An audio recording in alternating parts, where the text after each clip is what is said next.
Water birth is dangerous. Home birth is dangerous. Okay, what are the numbers? Stats this week are higher. Technically, there is a higher probability of me getting hit by a bus leaving this house now. Truly. I just don't want people to think they can't use it or that it's going to cause you to hemorrhage or, I mean, we could all go probably through our stats and figure out, but it's like, I don't know, to go back to just saying it was water, that like, okay. Well, there's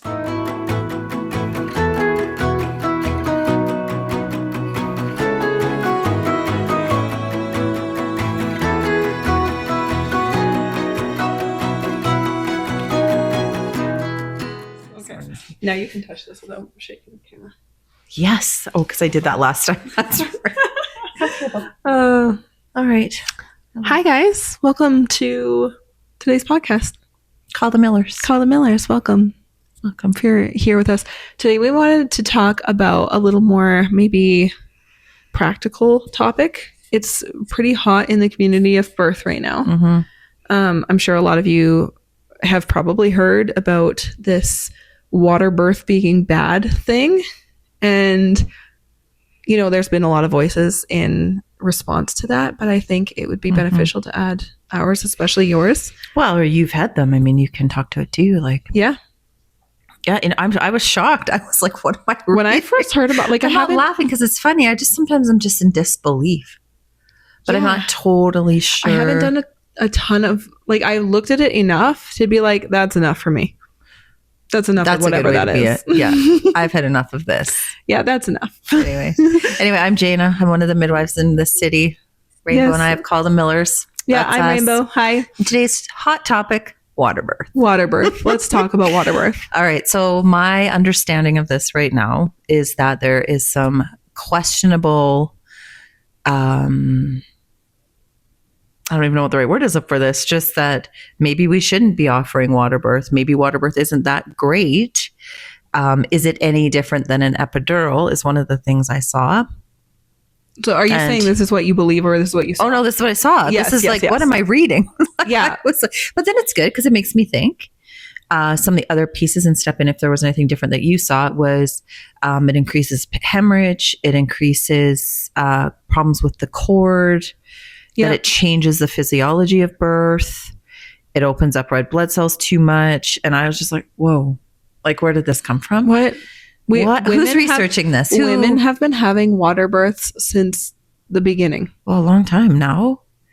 But even before, like, there's been women birthing in the sea and other bodies of water in the sea before midwifery was really a thing. Mm-hmm. Like, there was something that came out of, like, is that the best thing? Probably not, but is it the clean sea? I don't know. But there was something that came out maybe about a year ago. I think it was about a year ago about that maybe in North America, the temperature that we keep the water is too warm. I could see some value to that. Like, I was like, you know, so you could be, remember you get hot. And so I was really surprised when I had my first water birth, how hot the water was allowed to be. I remember that. Not hot, I should say, but how warm. I expected a baby bath temperature and when it was allowed to be warmer. But you have to think, though, like, it cools down over time. Yeah, there's lots of pieces to a water birth. So you can get into a warmer bath and be fine. I've had so many water births now. Yeah, well, you could say, like, and you started with Gray, you got out. Yeah, that was so I did get out, but this is the thing too. I think, like, you don't, just because you planned a water birth doesn't mean you have to go through with a water birth. And a water birth, I think, if you spend your labor in the water, I consider that a water birth as well. Like, maybe you didn't have your baby in there, but you had water involved. That's allowed. Or it's this is where I just don't want women. This is, like, would be my, like, overall, if we were going to stop the podcast right now, please use water in your labor. Oh my gosh. I don't want people to read this stuff. Women, and water is a great tool. There's a reason people call it nature's epidural. For sure. True. And the comparison between getting into the water and an epidural, I honestly was like, no. I've had... The idea is the same. We're going to, get some pain relief, but it's not the same thing. No. So sorry if you believe that. We don't have all of the... Are you kidding me? No. Are you saying that putting fentanyl in your back is worse or equal to getting in a bathtub? Yeah, totally different. And a time, anybody that knows me or has ever worked with me, I always say there's a time and a place for everything. 100%. I've had an epidural. And why would, the water piece to me is... such a great tool. I talk about it all the time. No. And this idea that babies, when they come out, because they're a little bit quiet or what, I can't totally remember the language around it, but that because they're quiet and they're peaceful, I didn't there's a like problem. that. I was like, get out of here. A water birth baby is a peaceful, most of them, not all of them. But I was like, let's not start. Can we even just stop and talk about that for a second? Yeah. I hate this idea that babies must come out and cry and be so upset and traumatized. Mm-hmm. I understand that crying is beneficial to get those lungs working and everything like that eventually, but I feel like we don't hold space anymore for a baby to transition very peacefully. True. And some babies just will. Mm-hmm. And to break that peace bubble, to be like, well, everybody's supposed to cry, is so insane. Yeah. I feel like it's so crazy. true. It's crazy. Yeah, I feel like this is kind of a weird. Maybe I am getting to the end of my career because as it gets weirder, I'm like, I don't want to do this. Like, do I want to be? But I was like, why on earth would that be something that we pick to become judgmental about, criticize? And when really, if we're really going to say that everybody should just do what they want to do, have your birth the way you want to, I don't think I'd pick water to be my fight. That feels like a pretty big uphill battle. We're going for water birth? We're going to go for water. Well, and here's the thing. Not everybody loves water birth. Now, I think there's a lot of people that are like, they have been in the, maybe home birth community, natural birth community, and they're like, oh, obviously it's going to be water birth, but that's not true for everyone. I know people who have had beautiful home births who don't actually like water. Mm-hmm. And I always like to talk to women when they're pregnant and say, like, how do you cope with discomfort in your life? For me, it is the bath. Mm-hmm. I have like a bath almost every single night. I love baths. Oh gosh, I didn't know that about you. Yeah. You are a bath gal. Yeah. Or at least like it's part of my Sunday ritual at the very least.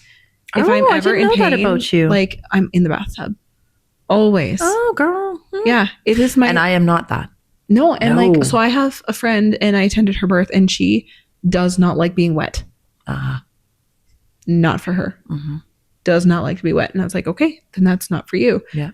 You can see if like a shower feels better for you or whatever. But like if it doesn't, then don't have a water birth. Mm-hmm. If that doesn't feel right for you. Let's be honest. Sometimes women will labor in the water and get out and land birth, whatever you want to call it.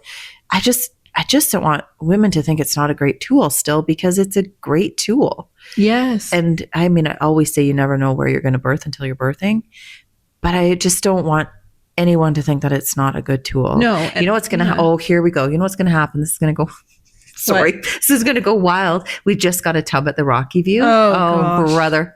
Watch, next time I go in, it'll be closed. Nobody can water birth. Nobody can water birth. Oh, honestly. But who's doing the research? That would be my question, because the next piece. What's the research? What is the research and what's of the this? research pool?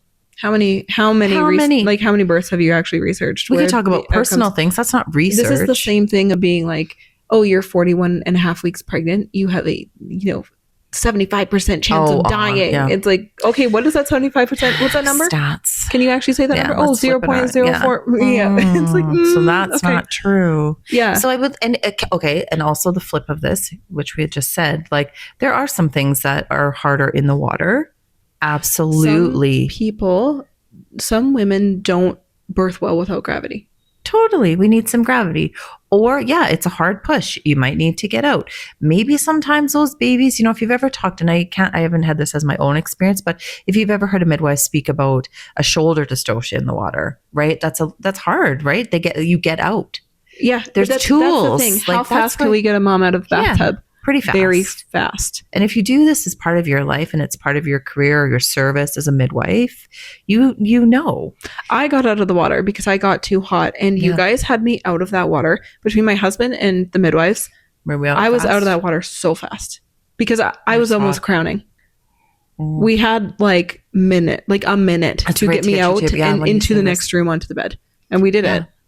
So I mean, you can get out of the water. I mean, cords. There is research about cords. If they snap or revulsion, yes, for sure. It doesn't mean they don't happen on land. Well, that's the thing, right? So I'm not those sure this issues happen on land. Yeah. If I would argue that since water births are actually in the smaller percentage of births, because they are true, that more statistical issues happen on land than they do in water. Has to, of course. Because that just is science. Just the way the numbers go, right? Sense. They're like, yes. But I'm going to go back to this. I don't want women to not use a great tool for whatever's happening. I'm not sure what's happening. I feel like the poopy side of me right now is like, does there always have to be something that we have to complain about? Does everything always have to be wrong? There is risk in everything. Single thing you do. When I walk out of your house, I have a risk of getting hit by a bus. Mm-hmm. And that's true now because I have a new bus stop in front of my house. Truly.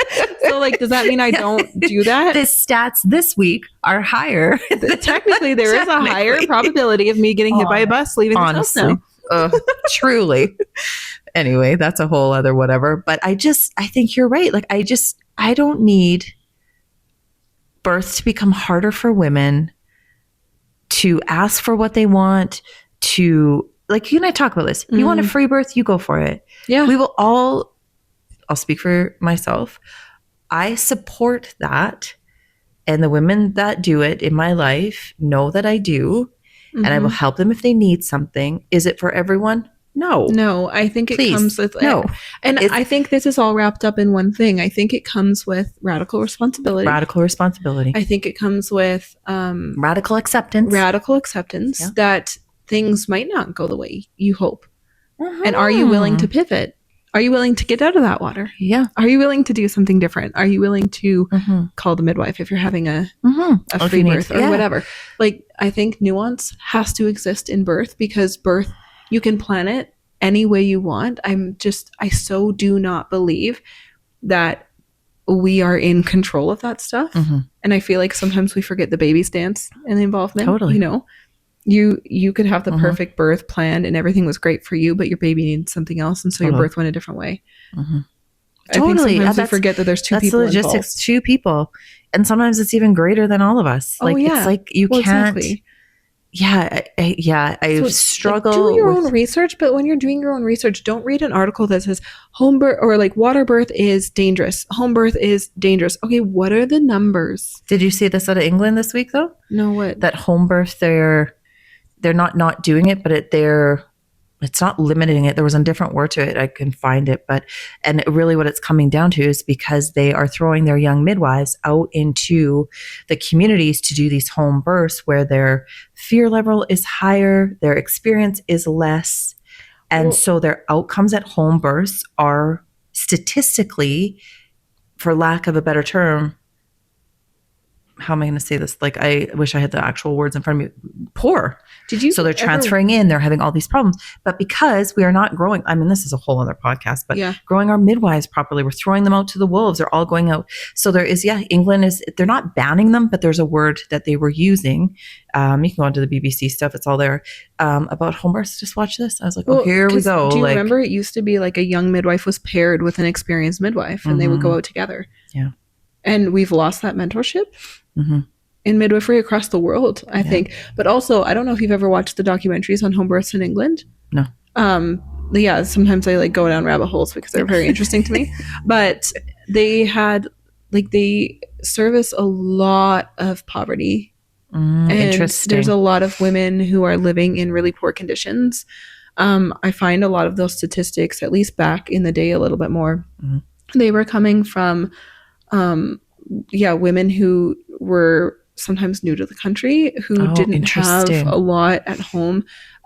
Even some of the, like, I don't know if you lived in England for a little bit. Like, England has a really bad issue for, crime is getting a lot worse. I have friends that have moved back home since then they lived in England, because like they're having their issues too. They sure are. And their poverty areas are quite bad. And sometimes the conditions that these people are living in is not great. So are they birthing in those conditions? Is that what's happening? Yeah. Part of this? Yeah. And like so I saw some, like, I don't know, it's like YouTube documentary. I'm sure if you've seen it, you know what it is, but I don't remember what it was called.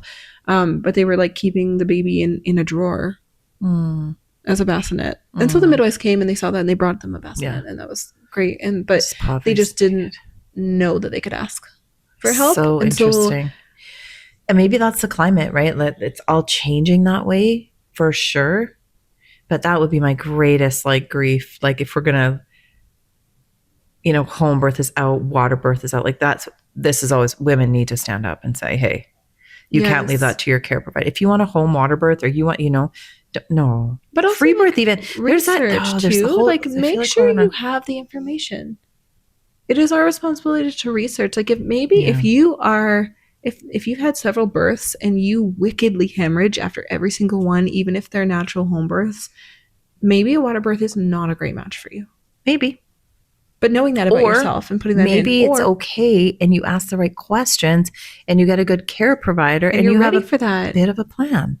Exactly. Right? Like, I feel like we can't just do this all or nothing. Like, I don't know. It makes me nervous. I mean, that's where social media is tough, right? Like, sometimes you're like, do I even believe what I'm reading? And sometimes you're like, is this the whole truth? Is this the whole truth? Because there cannot be that much research done right now about how bad water births are. Hospitals wouldn't be allowing it in. Exactly. Yeah. Hospitals wouldn't be. Where is the planet? I'm curious to see where the statistics are coming from. Who is volunteering the statistics from their water births? Mm-hmm. And you can have personal. Are midwives giving those statistics? And how much? How big is your polling pool? Yeah, you can't ask 10 people and to say you've researched it. But sometimes they do. It's like 50 people, and even if it's 50, even if it's 100, even if it's 1,000, that's not very much. Not across the world. When you actually understand, even in North America, how many home births happen and how many water births are happening in birth centers, at home, in hospital. Maybe this is just in hospitals. I don't think that what I was watching was. No, but again, you know what I mean? Like, you have to be aware. How do you know? Like, this is where I go a little bit like, just be careful what you read. Might be my next piece about it. But I guess for me, where I right now, I'm going to say it again. Do not use water as a tool. It's a great tool, no matter where you are. Oh, don't be scared to use water. Don't be scared. Please don't be scared of it. It's a great tool. It's a great tool. It's sort of the same idea. It's kind of like you and I were talking about, like, the social media piece. Like, what do you put? Like, it's just a competition. Yeah. You just I think we're going to talk about social media next because, like, we need to. We need to. But also, like, you can change your mind at any point during your birth. Anytime. You can not be sure about water. Mm-hmm. And I've attended a birth like that too. Wasn't sure if water was what she wanted. Mm-hmm. Got a pool, had the pool, filled it up, tried it out, liked it for a little bit, got out of the tub. That's allowed. You can do whatever you want. It is your birth. Yeah, totally. Right? You get into the tub because you think, oh, yes, water birth. And it's, no, get out. It might not be your thing. Or if you think, no, I don't want it. And then it's a saving grace because it makes the contractions so much more manageable. Gives you a break. Sure. So for someone like me, so I've had multiple water births now. The way my pelvis is, I have like hypermobility, ADS, and so my pelvis just kind of falls apart when I'm pregnant at the end. My ligaments loosen. So the relaxant just falls apart. So we just taper up. That's a joke. But the relaxant that you naturally get, you get a little extra. I already have extra loose ligaments, and so when you add relaxant into it, it's just like great. That's the so for me, my babies drop super, super low, super early, regardless of what baby it is. And I always say, like, my cervix just dilates and then I have a baby because my babies are sitting like right there the whole time. So the water, I don't get that early labor, like moving into it. When I go into labor, it's my water has always broken first and it's 0 to 60. Yeah.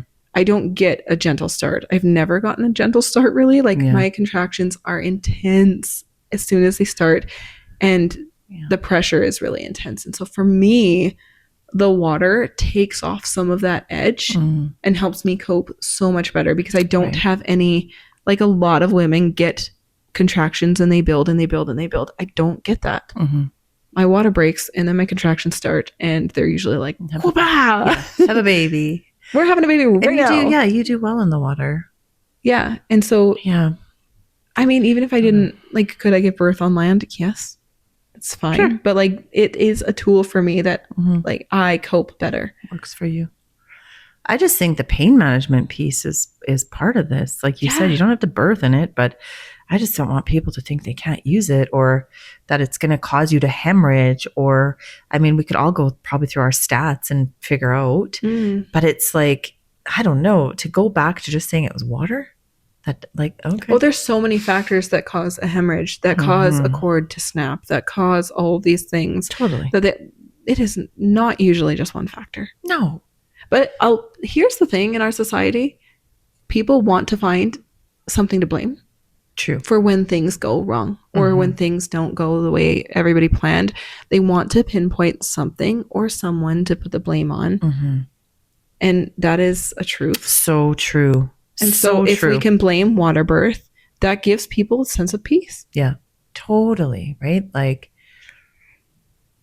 but I just don't think it's fair. I just don't think this is a good move. I don't think so either. I don't know. I'm going to watch it and maybe we'll have another podcast when I get more information. But I'm just going to say I just do not think that those kind of statements on social media are fair. So many people watch that stuff. Are we just adding to the fear? Like, we're going to talk about social media too. Yeah, because midwives, we've sold water birth for years on how great it is. And water is nature's epidural. It's so beautiful and warm and peaceful. And now are we going to all go back and go, oh no, like, and it won't shock me if someone out of the past are going to get transferred because they didn't have access to water when that really could have helped them. Maybe. That's a good, I mean, I think at the birth center, you've worked birth there as well. Yeah. Those tubs work for a lot of families. Like, so it's very strange to me, but we'll watch it. We'll see. We'll see what comes out of it. I would just recommend that everybody, especially if you're pregnant and you're worried about this information, do your research. See what the numbers actually are coming out of there. Yeah. Are they something that you should, like, always understand that even a polling pool of 1,000 births or something, see how many births happen within that time frame of those 1,000 births. Like, actually let yourself understand the numbers of what you're actually looking at, because I think that's very powerful. So powerful. And I think oh my gosh, we see it time and time again. Again, we talk about this a lot in post dates and stuff like that. For sure. These numbers are skewed and they are flawed, and they're not actually admitting what the polling pool is when they tell you that, or what the percentage is. And they're old. Like, I'm like, research it now, maybe. Right? Yeah. We don't know. Like, no, you actually don't know. Even if something comes out now, they could be pulling information from births 15 years ago. Totally. And they publish it now as if they just discovered it, because it's quite behind like that a lot of the time. Yeah. Oh, those stats in women's health, those stats are old. They are old. We're still doing all the same tests as when I started this profession. Yes. None of that has changed. So I just really recommend that every mom who is worried about this, like, really look into it. Yeah. Talk to your care provider, but also, like, know your own self, like, what is happening with this information, and know that if it is a very big fear point for you now, you can still use water without if you're scared of hemorrhage in the water and that's just something you cannot shake, but you really wanted to use water, you can still use the water and you can get out. Totally. You can birth your baby on land and you can be in the water right up until that point. Yeah. You're allowed to have, it doesn't have to be cut. Like, you don't have to. Totally. And this, this kind of hit me again. I think we talked about this. Maybe we didn't, but I feel like what's happening is that we rely so much on science and we forget about the art. And I know when my instinct. And your instinct. And you and I maybe did talk about it just with sometimes like an ultrasound can say something and you're like, in your heart, you're like, there's just no way. Like, Yeah. And sometimes those things can all be wrong, which is a very strange place to be. Well, we see that all the time. I have that experience now. We're going to talk about my fourth birth in a future podcast, but I actually had an experience that I don't think I've talked about online before, in that birth with an ultrasound, and it was wrong. And that's our art. Like, that's what I don't want midwives to do either. Don't fall into this, because it's like the science is not always, I don't want to say right, because science is, research, but when we're losing the art of midwifery, it's so sad to my whole being. People don't know how to hold things with a loose hand anymore. True. It's very all or nothing. Yeah. Everything is. It's black or white. It's all or nothing. Yeah. And I feel like even this, like, a study came out. Okay, hold it with a loose hand then. If it matters to you. We don't have to just take it as fact. Yeah. And look where you just said it. Look where the study came from. Look how many people are in it. All of the things. Like, you can't do a great study. Did they pull it from a specific community? Maybe. Or a specific, I don't know, group of women. Yeah. There's so many, like, I mean, if we're just going to talk about the hemorrhage in a birth, there's so many pieces that play into that. So many pieces. You can't just say that because you have a water birth. I had a technical hemorrhage in my first birth, in my first hospital birth, and I could have, like, not been a candidate for stuff. I have never hemorrhaged since. We managed, I chose to do, like, just in case stuff with my second birth because of that. even though I know that the reason I hemorrhaged, because I watched it happen, my doctor pulled the cord and pulled my placenta out because it was taking too long. Yeah. My placentas take a long time to come out. Yeah. It's kind of true for you. Kind of my thing. But I don't know. I haven't managed my last 2 for that. And I'm not a bleeder. You're not a bleeder. Like even in the pool, I have my water births and I don't bleed after. Yeah. My pools are clear when I get out. My research. No, right? There we go.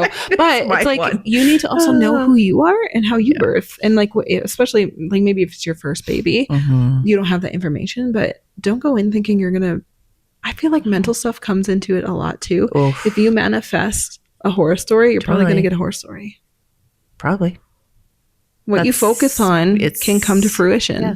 And even if it's something that doesn't go to plan, I feel like we talk a lot about this kind of thing. But if you put so much internal mental energy towards something, you're going to like bring some of that out. So even if you have a birth that you didn't love, it didn't go the way you wanted to, if you have really positive things going in there, then maybe it wasn't so bad, you know? Yeah.